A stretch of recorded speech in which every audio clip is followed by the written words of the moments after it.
그동안 우린 모세의 첫 번째 설교를 잘 살펴보았습니다. 어떠셨어요?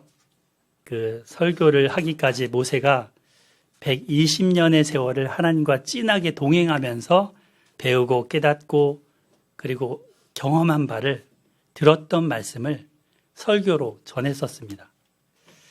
진정한 지혜와 능력 그리고 그 은혜를 얻으셨을 줄 압니다. 이제 모세는 두 번째 유언 설교를 시작합니다. 또다시 모세는 온 힘을 다해서 온 열정을 다 쏟아서 설교합니다. 이 설교에도 이 모세의 120년간의 모든 인생의 엑기스가 우려져 있고 그 마음으로 전하고 있습니다. 모세의 유언적 설교 2탄 시리즈 2이죠. 네. 기도하면서 기대하십시오.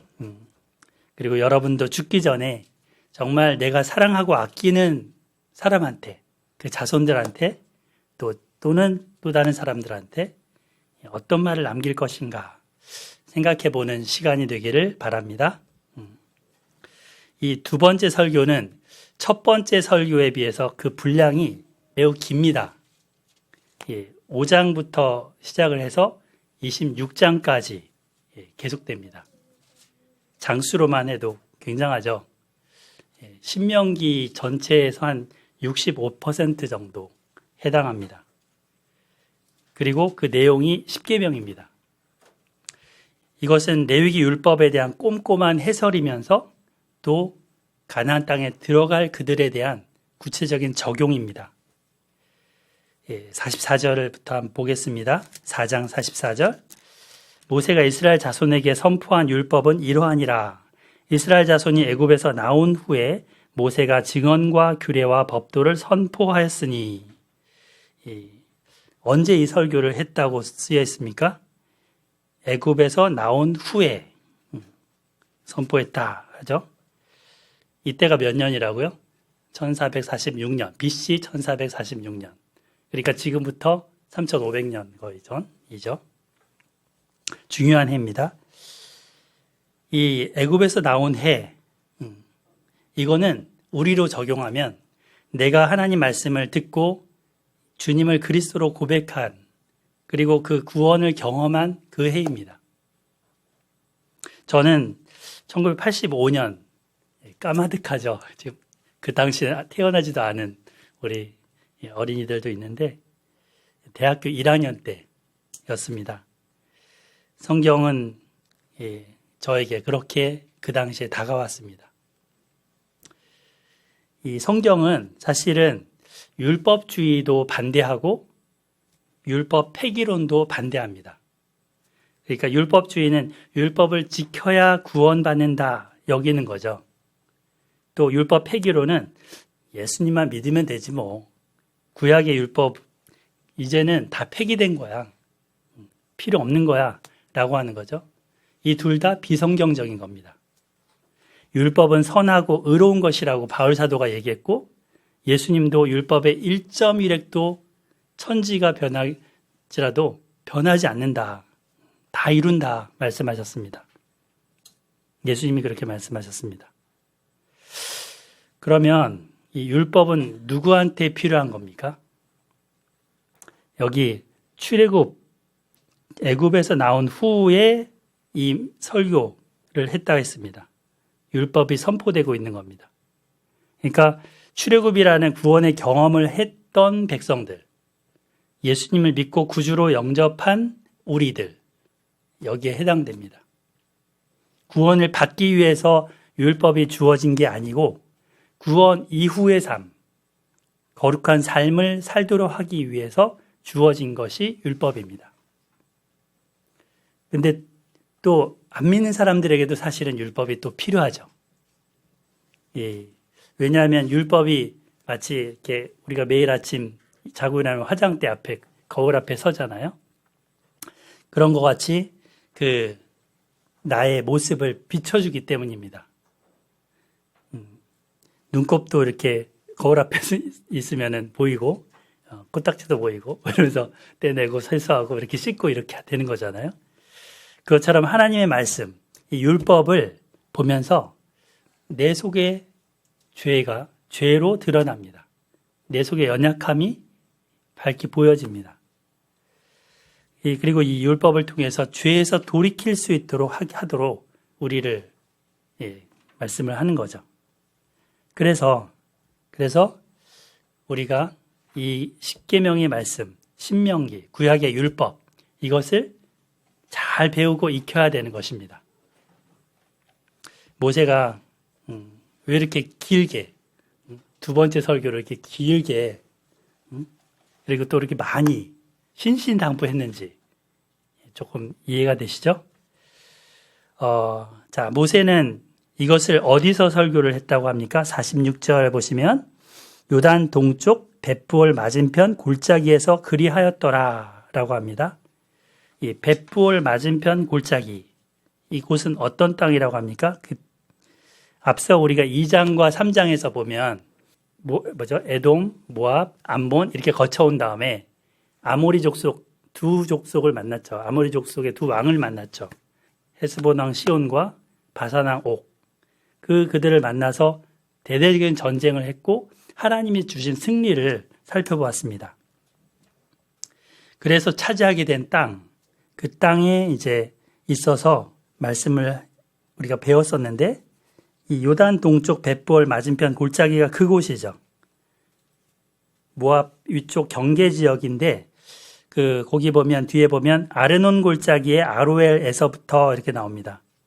그러니까 에돔, 모압, 에돔, 암몬, 모압 이렇게 되고 모압의 끝 경계 아로엘 골짜기라는 깊은 경계가 있는데 거기서부터 저 위에 헬몬산, 그죠? 헬몬산까지입니다. 헬몬산은 지난번에 사진 보여드렸는데 1년 내내 눈이 소복히 쌓여있는 곳이고 우리 예진자매님 좋아하는 스키를 마음껏 언제든지 탈 수 있는 그런 곳이라고 했습니다. 이 이스라엘은 하나님 덕분에 그 넓은 땅을 얻게 됐습니다. 큰 승리를 얻었던 이 백성들은 이제 하나님께 이제 감사하는 마음으로 있었을 텐데 또 그들 앞에 또 전쟁이 기다리고 있는 거죠. 이들에게 이제 모세는 뭘 설교합니까? 40년 전 할아버지, 할머니, 아버지, 엄마 이들이 들었던 십계명을 다시금 설교합니다. 그들에게 직접 전달합니다. 자, 5장 1절부터 볼까요? 모세가 온 이스라엘을 불러 그들에게 이르되, 온 이스라엘을 소집했습니다. 근데 불러 이르되 했는데 이게 큰 소리로 불렀다는 거예요. 그냥 야 이리 와 이렇게 한 게 아니라 큰 소리로 온 이스라엘을 다 불렀다는 겁니다. 이스라엘아 하면서 오늘 내가 너희의 귀에 말하는 규례와 법도를 듣고 그것을 배우며 지켜 행하라. 원문에 보면은 들으라 이게 먼저 나옵니다. 들으라. 여기 보면 한 성경 히브리어로 써놨죠. 쉐마 이게 들으라 명령이에요. 그리고 이스라엘아 이렇게 얘기하는 거죠. 뭘 들어야 되나요? 오늘 모세 내가 너희 귀에 말하는 규례와 법도를 들으라 합니다. 우리 앞에 4장 1절에서도 그랬죠. 4장 1절에서도 이스라엘아 이제 내가 너희에게 가르치는 규례와 법도를 듣고 준행하라 했었습니다. 지금 똑같은 말을 여기서 반복하는 거죠. 들으라. 신명기에는 이 규례와 법도 그리고 이거를 달리 표현한 증언, 명령, 언약, 말씀 이런 단어가 많이 나옵니다. 그만큼 이게 중요하다는 뜻이죠. 사람이 변화하고 성장하고 거룩하게 되는 것은 어떤 기적을 딱 본다거나 이적을 체험한다거나 그렇게 해서 되는 게 아닙니다. 그렇게 되면 얼마나 좋겠어요. 이번 주에 우리 예진자매랑 다니엘서를 공부를 2장을 했는데 왜 느부갓네살이 그렇게 큰 이상의 꿈을 꾸고 다니엘의 해석을 듣고도 변화가 안 됐어요? 질문을 했었어요. 또다시 이렇게 돌아가잖아요. 그 우상을 크게 만드는. 예. 하나님의 말씀을 모르니까 그런다고 같이 나눴죠.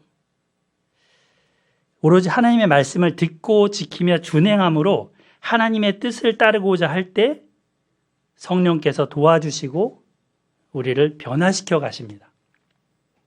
거룩하게 자라나는 거죠.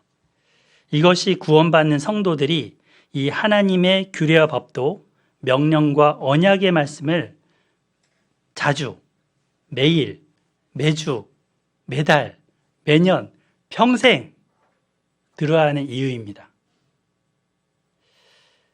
우선 말씀을 들어야 된다는 거죠. 들으라. 그 다음에는 뭐가 나왔어요? 그것을 배우라. 배워야 합니다. 이 한자로 이렇게 제가 써놨는데 여기다가 익힐 습자. 이 익힐 습자를 배운다라는 걸 써요. 그죠? 이 어린 새가 지금 엄마랑 날갯짓을 배우고 있어요. 퍼덕퍼덕 하면서 지금 쟤부터 날아갈 것 같긴 한데 맨 왼쪽에 애부터. 이 밑에 흰 백자가 있는데 이게 사실은 여러 번 날갯짓을 한다는 거예요. 그래서 이제 이게 몸에 완전히 체화가 될 때까지 배우는 과정이 된 다음에 날 수 있는 거죠. 우리가 설교를 수백 편을 듣고 성경을 여러 번 읽고 듣고 또 그런다고 끝난 게 아닙니다. 듣는다는 거는 청종, 듣고 순종하는 데까지 이르는 거잖아요. 그렇게 되려면 이렇게 배워야 됩니다. 익혀야 됩니다. 내 몸에, 내 마음에 장착이 되도록 완전히 애쓰는 과정이 필요한 거죠. 말씀을 되새김질하는, 그래서 그 말씀대로 살아내려고 애쓰는 과정이 뒤따라야 합니다. 듣고 따르지 않는 것은 이 쉐마의 의미가 아닙니다. 자, 그래서 이 시내산에서 주신 하나님의 이 규례와 법도, 이 성격에 대해서 한번 살펴보겠습니다. 이 규례와 법도는 하나님과 이 쌍방적인 서로 간의 언약일까요? 아니면 하나님의 일방적인 언약일까요? 이 호렙산, 시내산에서 주신 언약. 서로 간에 맺은 언약이죠, 이거는. 그래서 그 아브라함에게 주셨던 언약하고는 성격이 다릅니다. 아브라함한테 주셨던 언약은 일방적인 언약입니다. 그때는 횃불 언약이라고 하는데 이제 그 동물을 잡아서 반을 나눈 다음에 횃불이 지나갔는데 하나님만 지나갔습니다. 아브라함은 안 지나갔습니다. 그러니까 하나님께서 그것을 자손들을 주고 땅을 주겠다라는 것을 자기의 생명을 걸고 자기의 명예를 걸고 모든 걸 걸고 이루겠다라는 약속이었던 거죠. 반면에 이 시내산에서 주셨던 언약은 짐승을 잡았고 그 피를 내서 제단에다 뿌렸습니다. 그리고 그 피를 백성들에게도 뿌렸습니다. 또 너희가 이렇게 하라 했을 때 아멘 우리가 하겠나이다 이거를 2번이나 받아냅니다. 언약을, 약속을. 그래서 서로 간에 맺은 언약인 거죠. 이것은 마치 왕과 신하가 이제 서로 봉신 관계라고 하죠. 주군과 신하 간에 맺는 언약. 그런 언약의 성격도 있고, 신랑과 신부가 결혼식 할 때 검은 머리 팥뿌리가 되도록 당신을 돌보고 살피고 이렇게 같이 살겠습니다라고 언약을 맺잖아요. 그런 언약과 비슷합니다. 그래서 이 한 남자 한 여자가 결혼하게 되면 다른 이성을 가까이 하지 말아야 되는 것과 같습니다. 출애굽 역사를 결혼 역사로 비유하는 것, 이런 의미죠. 호렙산에서 맺었던 이 40년 전 이 언약을 모세는 지금 가나안 땅을 앞에 두고 있는 현재 살아있는 우리와 하셨다라고 합니다. 우리 한 3절 같이 읽어볼까요? 3절 시작. 이 언약은 여호와께서 우리 조상들과 세우신 것이 아니요 오늘 여기 살아있는 우리 곧 우리와 세우신 것이라. 네, 여기 우리에다가 밑줄 그어보세요. 우리 곧 우리. 그러니까 언약의 직접 당사자들은 광야에서 다 죽었습니다. 지금 광야에서 태어난 세대, 곧 우리가 듣고 있는데 그 호렙산에서의 언약이 바로 지금 우리와 맺은 것이다 라고 하는 말이죠. 조상들과 세우신 것이 아니라 오늘 여기 today, here, now, 지금 이 시점, 이 장소에는 우리와 맺은 언약이다. 이 언약이 이스라엘 백성, 곧 공동체와 맺으신 것이기 때문입니다. 그들, 그 조상들 개개인과 하나님 맺은 게 아니라 이스라엘이라는 백성, 국가, 단위로 맺었다는 거예요. 이 자손들도 거기에 속해 있잖아요. 그러니까 우리와 맺은 것이다. 이렇게 모세는 듣는 청중에게 호렙산 언약을 연결시켜주고 있습니다. 하나님의 말씀 66권을 우리가 듣고 배우고 그 말씀대로 살아내야 하는 것도 우리에게 주어진 것입니다. 우리에게. 성경은 그냥 쓰여지고 말해졌던 그 당시 각 시대마다 1차 청중들이 있었습니다. 1차 독자들이 있었습니다. 선지자들, 사도들은 그 시대 그 장소에 그 듣는 사람들 또 읽는 사람들에게 말했었습니다. 이것을 기록으로 남아놓아서 우리가 지금 읽고 있고 듣고 있는 거죠. 성경 저자들의 편지고 유언들인데 3절 말씀을 우리에게 적용하면 이렇습니다. 이 성경은 주님께서 과거 사람들에게만 주신 것이 아니오. 오늘 여기 살아있는 우리, 곧 우리에게도 주신 것입니다. 우리 하니까 또 잘 안 다가오죠. 나에게 주신 것입니다. 예. 곧 나에게 주신 것입니다.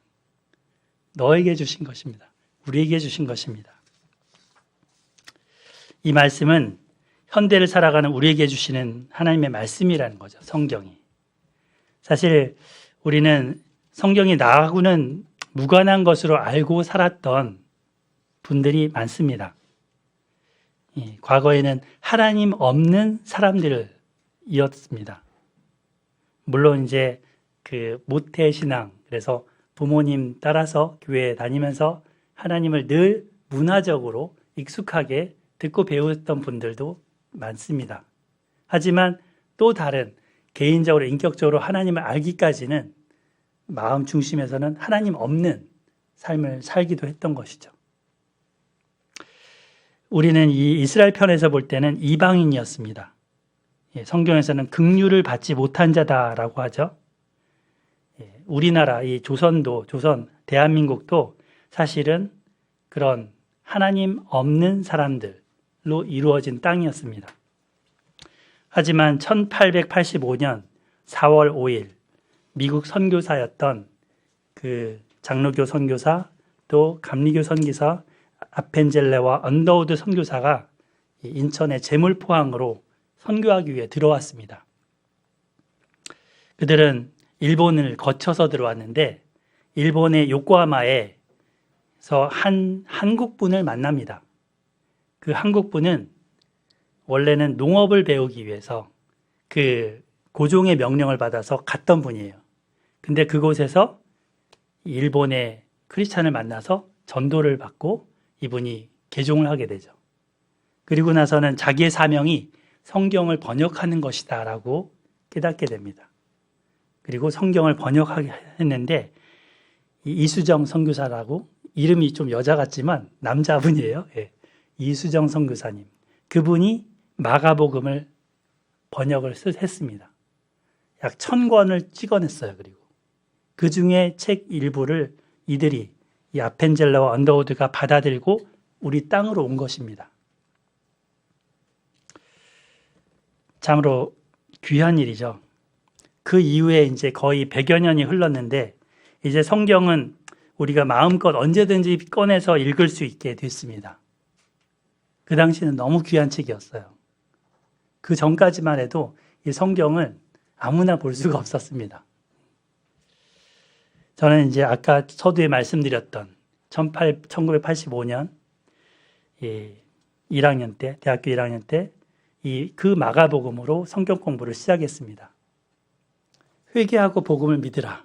예수님이 때가 찼고 하나님 나라가 가까웠으니 회개하고 복음을 믿으라. 이 말씀을 1장 시작하잖아요.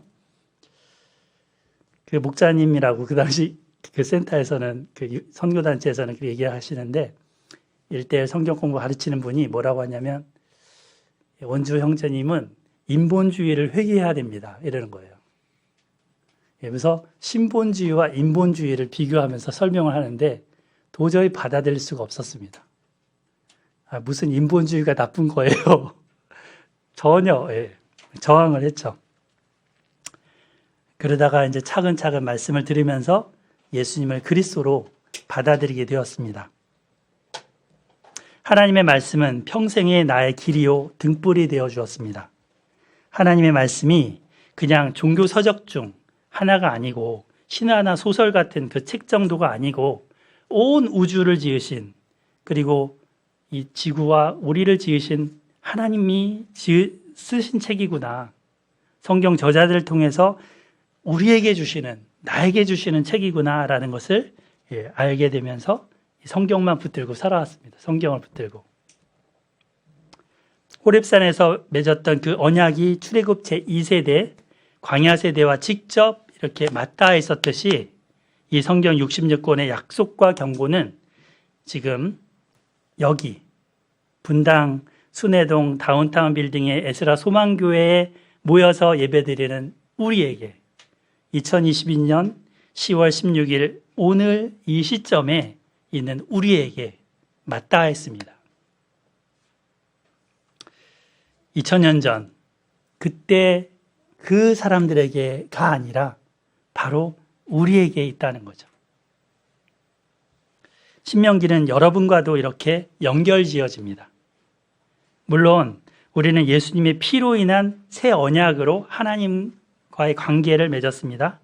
하지만 십계명과 신명기 말씀은 이 새 언약의 백성들한테도 유효하고 또 지침이 되는 말씀입니다. 자, 우리라는 거죠. 이어서 4절, 5절에서 모세는 호렙산에서 언약의 말씀을 들을 때 어떻게 하나님이 말씀했는지 설명합니다. 그 산에 불이 가득했어요. 그리고 그 가운데 여호와 하나님께서 말씀을 하셨는데 이 사람들이 이제 막 우레와 먹구름과 또 불과 이런 큰 음성 이런 것 속에서 백성들이 두려워했죠. 그래서 모세가 중간에 서서 하나님의 말씀을 전했다고 합니다. 그 당시 모세는 전달자였을 뿐입니다. 왜냐하면 말씀의 근원은 하나님에게 있는 거죠. 그래서 이 하나님께서 주신 말씀을 전달했을 뿐입니다. 근데 이제는 그 현재 상황에 적용을 하면서 출애굽기에 주셨던 그 10계명의 말씀, 10가지 말씀을 이스라엘 공동체에게 연결지어 전해줍니다. 오늘 말씀하는 이 5장 부분은 출애굽기 20장하고 거의 쌍둥이처럼 똑같아요. 하지만 일부는 모세의 해석이 일부 들어갑니다. 자, 십계명의 내용이 이제 나올 건데요. 신명기 설교에서의 핵심이죠. 6절 같이 읽어보겠습니다. 6절. 시작. 나는 너를 애굽 땅 종되었던 집에서 인도하여 낸 내 하나님 여호와라. 네. 여기 이제 오늘은 첫 번째, 두 번째, 세 번째, 네 번째 계명까지만 살펴볼 예정입니다. 우선 이 십계명을 주신 하나님이 누구신지 말씀합니다. 계명을 주신 분이 누구인가 이걸 통해서 이 계명 자체가 권위가 있다는 것을 알려줍니다. 하나님 여호와께서는 자기 백성을 위해서 출애굽시키신 그 놀라운 하나님이죠. 내가 너를 애굽 땅 종되었던 집에서 인도하여 낸 내 하나님 여호와라. 너라고 하고 내 하나님 이렇게 하면서 구원하신 하나님을 말합니다. 전적인 은혜로 강한 팔로 10가지 재앙을 사용해서 이집트 바로 왕의 손에서 노예됐던 그 백성들을 건져내셨습니다. 십계명을 대하는 그 백성들은 이것을 먼저 염두에 두어야 합니다. 이 십계명이 나를 구원해 주시려고 애쓰신 그 하나님의 진한 사랑의 부탁이구나. 이 계명으로 나를 올가매려고 하는 게 아니고 정말 자유함을 주려고 하시는 계명이구나. 몸의 속박에서 풀어주셨던 하나님이 이제는 영혼의 속박이 될 수 있는 죄로부터 풀어내서 살도록 하는 의도구나 하는 것을 기억해야 합니다. 그래서 십계명은 구원받은 이후의 삶에 대한 하나님의 바람이 담겨 있는 것이죠. 계명 준수가 계명을 지키는 게 내가 구원받기 위한 조건이 아니라는 것입니다. 하나님의 백성이 되려고 지켜야 되는 게 아니고 하나님의 백성이 됐기 때문에 지켜야 하는 것입니다. 구원의 하나님은 이 계명을 우리에게 지시하실 자격이 있으시죠. 그죠? 건전해서 인도해 주셨던 분이시기 때문에요. 자, 십계명의 첫 번째 계명입니다. 첫 번째 계명은 같이 읽어볼까요? 7절 시작. 나 외에는 다른 신들을 네게 두지 말지니라. 예. 나 외에는, 여호와 하나님 외에는 다른 어떤 신들도 너한테 두지 마. 예. 제가 자주 듣는 말 같아요. 아내가 나 외에는 다른 여자도 신경 쓰지 마. 뭐 이렇게 돌아보지 마. 예, 비슷한 얘기 같아요. 유일하신 하나님 한 분만 너한테 두라. 다른 이방 신들을 향해서 눈 돌리지 말아라 하십니다. 그렇다고 하나님 외에 이제 다른 신들이 실제 존재한다는 얘기는 아닙니다. 뭐 다른 신들이 실제 살아있는 무슨 신들이 있어서 여러 신들 가운데 하나님만 선택해 이런 얘기가 아닙니다. 왜냐하면 그런 것들은 인간이 자기 욕망을 위해서 만들어낸 것들이기 때문인 거죠. 자, 여기 보면은 영어 성경 한번 참고해 보시면 나 외에는을 영어로 before me 했죠. 예. 그러니까 내 앞에, 예. 내 앞에 이렇게 되는데 내 얼굴 앞에, 내 곁에 이렇게도 해석이 가능한 말입니다. 하나님 눈앞에서 우상을 섬기지 말라는 거죠. 이 우상 숭배는 하나님을 아예 떠나서 그쪽을 향하는 것도 물론 될 수 있지만 동시에 하나님과 다른 신을 동시에 섬기는 것도 해당됩니다. 그래서 이 첫 번째 계명은 하나님의 백성으로서의 신실함을 지킬 그 백성들의 의무를 요구하는 거죠. 하나님 백성으로서 책임, 그거는 한 분 하나님만 섬기는 겁니다. 이 사람들은 이미 하나님의 신실하심을 경험했던 사람들이죠. 예. 그래서 그들 편에서도 하나님께 신실해야 되는 거죠. 이집트에서의 신이든 가나안에서 만날 신이든 그 어떤 식으로든 이방 신에게 바쳐서는 안 되는 겁니다. 하나님께 지난번 우리 4장에서 살펴봤던 것처럼 꼭 붙어 있어야 되는 겁니다. 꼭 붙어 있어요. 자, 이제 그 어떤 유혹이 올지 한번 생각해 보세요. 이들은 40년 동안 광야만 왔습니다. 유목민족이었습니다.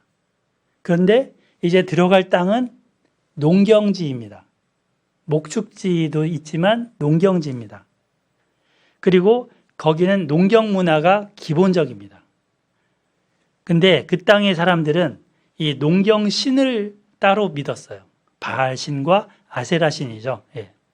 그래서 이들이 비와 번개를 때마다 내려줘야 농작물의 경풍요도 오고 또 가축들도 새끼를 숭덩숭덩 낳고 이렇게 풍성하게 된다라고 말을 합니다. 여호와 하나님은, 너희들이 믿는 여호와 하나님은 저 산의 신일 뿐이지 이 평지의 신은 아니야. 뭐 이런 식으로 구분지으려고 얘기를 합니다. 곡물을 많이 내기 위해서는 바알과 아세라의 마음을 얻어야 한다고 하고 제단을 세우면서 거기에 복을 빌라고 꼬드깁니다. 자, 광야에서 유목 생활만 했던 이 사람들이 이러한 문화와 이러한 유혹을 딱 받을 때 사실은 피하기 어렵습니다. 오늘날도 보면 처세술이라는 게 있잖아요. 처세술. 세상에서 살아남고 잘 버티면서 뭔가 생활을 하려면 세상의 처세술을 익혀서 적당히 타협도 하면서 거짓말도 적당히 할 줄 알면서 살아야 된다. 내가 살기 위해서는 남도 짓밟고 올라설 줄 알아야 된다 합니다. 권력도 하나의 신처럼 두기도 하고 재미를 신처럼 두기도 하고 재물을 신처럼 두기도 합니다. 하지만 이스라엘은 이러한 새로운 세계의 발걸음을 내딛게 될 때 오로지 그들을 구원하시고 인도하신 하나님, 그분만 섬겨야 됩니다. 나 외에는 다른 신들을 너에게 두지 말라. 그래서 이 땅을 주신 하나님 떠나서 다른 신을 섬겨서는 안 되는 거죠. 근데 이 첫 번째 계명, 이거 하나만 제대로 지키면 나머지 두 번째부터 10번째 계명은 그대로 따라옵니다. 마치 엮여있는 구슬처럼 따라옵니다. 근데 이 첫 번째 계명이 어그러지면 두 번째부터 10번째 계명은 이룰 수가 없습니다. 지킬 수가 없습니다. 도미노처럼 우르르 무너집니다. 인간관계를 그 뒷부분에 얘기하고 있는데 부모를 공경하고 살인하지 말고 간음하지 말고 도적질하지 말고 거짓말하지 말고 탐내지 말라. 이런 것들을 아무리 잘 하려고 하더라도 이 첫 번째가 어그러지면 타락은 불가피합니다. 우리 주기도문도 하잖아요. 이 주기도문에서도 보면 하늘에 계신 우리 아버지 하면서 아버지 이름, 아버지의 나라, 아버지의 뜻을 먼저 위해서 기도하라 하셨습니다. 우리의 일상에서의 일용할 양식이 급하잖아요. 일용할 양식을 주시옵소서. 또 죄의 용서도 급합니다. 죄의 용서를 주시옵소서. 유혹에 빠지지 않는 것도 다급합니다.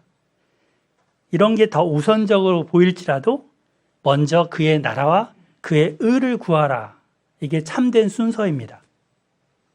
하나님은 우리 삶의 마음에서부터 최고의 자리를 원하십니다.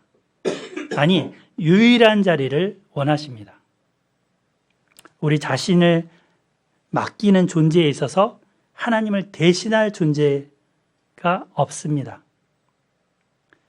여기 7절에 보면 두지 말지니라 이렇게 부정적인 단어로 썼지만 여기 두지 말지니라 했지만 긍정적으로 하면 뭐예요? 너의 하나님을 사랑하라. 너의 하나님을 사랑하라입니다. 오늘 설교 제목이 그래서 계명 이꼴 하나님 사랑입니다. 하나님을 사랑하고 하나님을 아는 것, 이것이 삶의 전제 조건이 되어야 비로소 사람에 대한 규칙도 지킬 수 있습니다. 하나님을 모르고 다른 신을 따르면 필연적으로 하나님이 금하신 것을 이웃한테도 행하게 되어 있습니다. 그리고 우상숭배는 그들에게 올무가 되어버릴 것이고 옆구리에 찌르는 가시가 될 것입니다. 다른 신들은 눈에 보이는 형상을 가진 것일 뿐 아니라 눈에 보이지 않는 것들도 될 수 있습니다. 우리의 마음을 이렇게 사로잡는 대상, 그게 하나님 외의 것이 있다면 회개해야 합니다. 하나님, 제 마음을 그것에게 주었던 것을 회개합니다. 하나님 용서해 주세요. 하나님이 저의 마음의 중심이 되어주세요. 그렇게 기도하시기 바랍니다.